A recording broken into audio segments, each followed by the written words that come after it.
Today's battlefield is changing much faster than in the past. We see the use of hypersonic weapons, large number of drones coupled with those fast-moving weapons.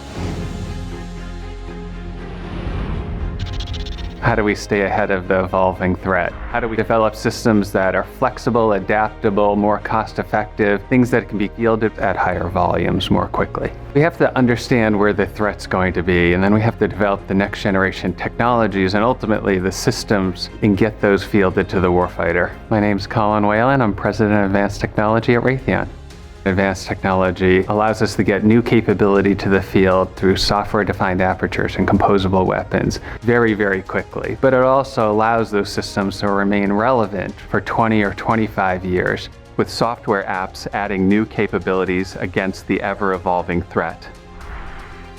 A decade ago, we decided we were going to start building weapon systems out of subcomponents that were scalable and reusable for many new applications, such that we could speed time to the battlefield.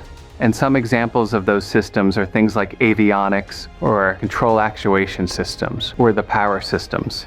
Our composable weapons architecture allows us to use reusable building blocks for many applications. That allows us to get capability to the field much faster at lower cost, and also streamlines our factories for production because we're building the same basic components, we're just utilizing those components in various new systems.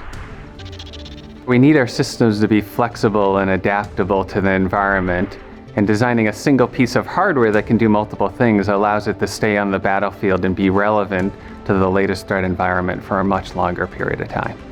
Think of software-defined apertures similar to your cell phone, where it can do many things inherently and you rely on software apps to turn on those features. Rather than design a radar system, we design a software-defined aperture with these features built in that we can turn on later. And those features allow us to track slow-moving targets, fast-moving ballistic missiles or hypersonics, and even allow the sensor to do communications, electronic warfare, or even adapt to its environment, not just the threat environment, but where it's physically located.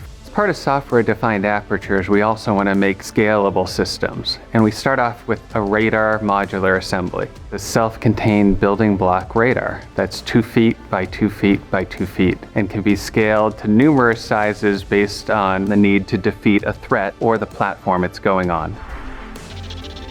As we innovate the next generation products, we're looking across the entire RTX enterprise. For example, communication systems at Collins or next generation materials at Pratt & Whitney or the Research Center and BBN all have incredibly valuable capabilities that we can bring to our warfighter.